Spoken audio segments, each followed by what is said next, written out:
राहुल जी ने यात्रा निकाली थी, भारत जोड़ो यात्रा, उसमें भी आप नजर आए। विनोद जाखड़ जी का मेरे को आशीर्वाद और सहयोग रहता है, स्नेह रहता है, उनका प्यार भी रहता है। उनके साथ उन्होंने भी संघर्ष किया है, उन्होंने मेरा संघर्ष देखा भी है। रोटी खाने के लिए तैयार हो गई सीकर के लिए। कैसा सफर था वो? बिना सोचे आप कूद गए मैदान में, लेकिन जब आपने विरोध किया उसके बाद में ये प्रक्रिया बदल गई है। जब भी कोई दौरा होता है तो पहले ही जो विरोध करने वाले लगता है कि विरोध होगा, उनको नजरबंद किया जाता है। लोकतंत्र में विरोध करना गलत हो गया क्या? ये सीकर के तमाम किसी भी युवा के किसी भी प्रकार की कोई ज़रूरत हो या किसी भी ज़रूरतमंद को किसी भी प्रकार की सहायता की आवश्यकता होगी तो मैं उसके लिए खड़ा मिलूंगा। अच्छा, इस चुनाव की क्या प्रक्रिया होती है? संगठन के चुनाव की किस तरह से चुनाव लड़ा जाता है? ये संगठन ऑनलाइन सदस्यता होती है, इसमें IYC के ऐप पे ऑनलाइन सदस्य बनता है, ऑनलाइन उसका वोट डलता है। कब से स्टार्ट होने वाली? 21 तारीख से। कब तक चलेगी? 1 महीने मेंबरशिप चलेगी। 1 महीने। नमस्कार, राम राम, आप देख रहे हैं राज सच, मैं हूँ राहुल मिडल।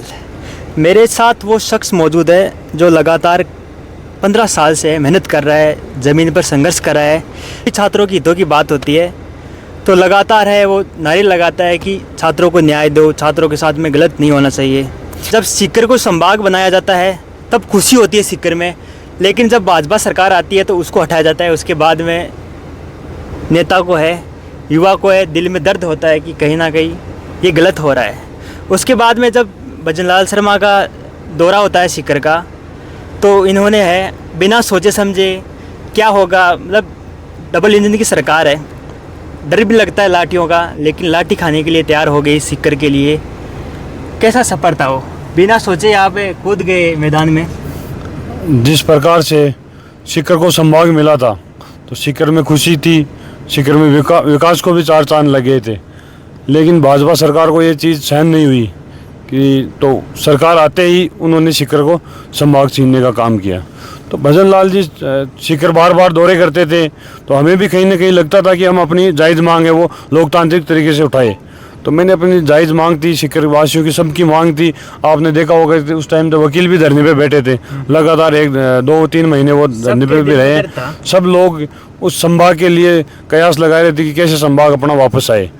तो मैं भी उसी कड़ी में था। सब लोगों ने ज्ञापन दिया था और दिया था, तो मैंने सोचा अपन तो लोकतांत्रिक तरीके से विरोध ही करते हैं। तो मैंने भजनलाल जी शर्मा को वहाँ काले झंडे दिखा के अपना विरोध दर्ज करवाया था। तो भजनलाल और भाजपा सरकार के ये चीज़ कतई बर्दाश्त नहीं होता कि वो यहाँ पे उनका कोई विरोध करे, कहीं पे भी उनको विरोध तो सहन होता ही नहीं है। सरकारी अफसर उनका काम करते हैं कि किस प्रकार से हम अपनी नौकरी बचाए या किस प्रकार से हम भजनलाल जी शर्मा को अपना परफॉर्मेंस दिखाए।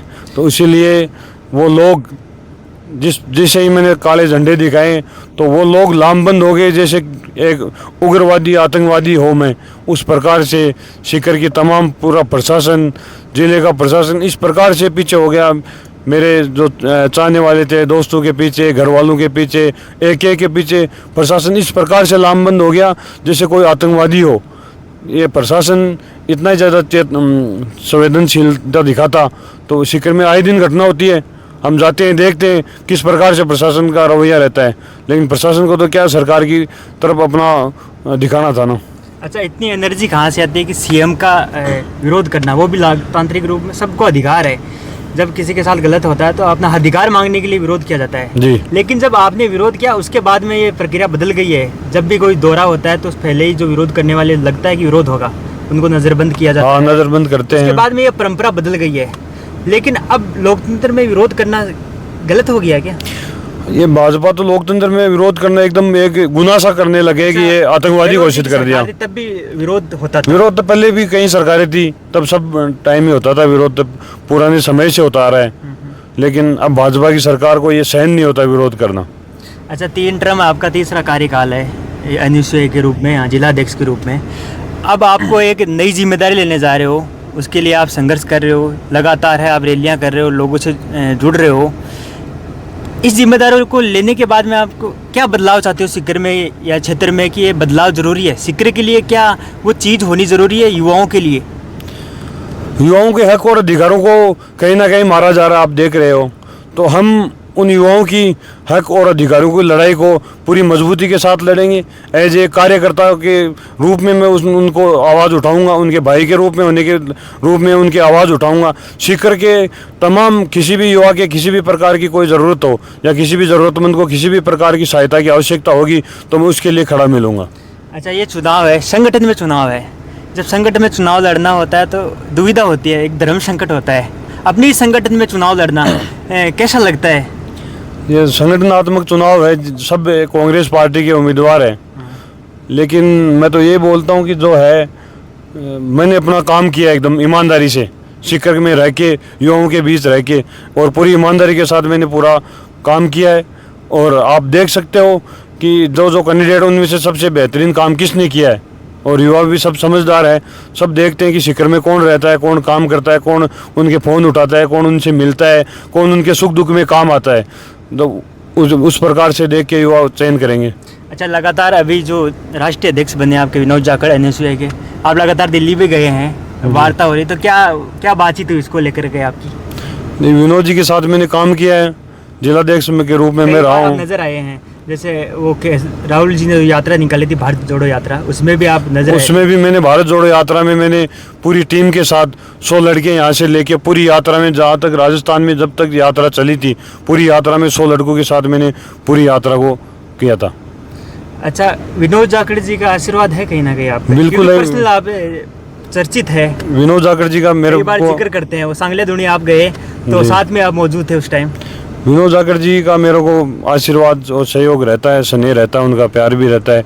उनके साथ उन्होंने भी संघर्ष किया है, उन्होंने मेरा संघर्ष देखा भी है कि भाई ये संघर्ष करता है, पार्टी के लिए भी काम करता है, संघर्षशील हूँ मैं। उन्होंने मेरे को जिलाध्यक्ष के रूप में 2 बार बनाया भी है, उनके कार्यकाल में 2 बार जिलाध्यक्ष नियुक्त हुआ हूँ मैं, तो उन्होंने खुद ने मेरे को जिलाध्यक्ष बनाया। आप छात्र राजनीति से निकले हो, छात्रों की राजनीति आपने की है, छात्रों के लिए हक के लिए लड़ा है, लेकिन अब अधिकार छात्रों को वो नहीं मिल पा रहा है। वो अधिकार होता है कि राजनीति में चुनाव होना, छात्रों के लिए सबसे पहली स्टेप होता है कि चुनाव हो, लेकिन वो चुनाव नहीं हो पा रहा है। आपने थोड़े दिन पहले प्रदर्शन भी किया था कोर्ट के सामने, तो आपको लगता है कि मेरी जिम्मेदारी एक प्रमुखता से वो चुनावों को लेकर होगी? बिल्कुल होगी।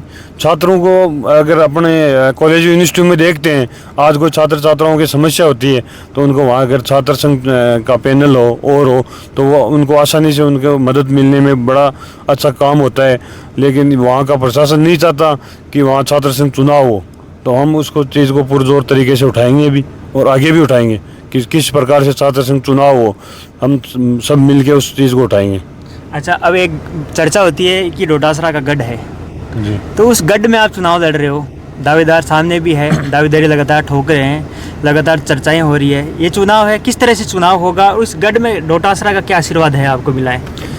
देखिए, ये पार्टी का चुनाव है, डोटासरा जी पार्टी के आज प्रदेशाध्यक्ष है, तो आशीर्वाद इंडिविजुअल कैसे दे पाएंगे, क्योंकि उनके लिए सब समान है, सब समान है। लेकिन समानता के साथ अगर कहीं ना कहीं देखा जाए तो पार्टी को मजबूत कौन कर सकता है, ये आप देखोगे तो ये आप खुद अनुभव करोगे कि मैंने कितना काम किया है, कितना युवाओं के लिए, कितना पार्टी के लिए काम किया है। तो वो कहीं ना कहीं तो मेरे लिए सॉफ्ट कॉर्नर रहेगा ही सभी नेताओं के, पार्टी के नेताओं के लिए, कि पार्टी को मजबूत कौन कर सकता है और कैसे कर सकता है।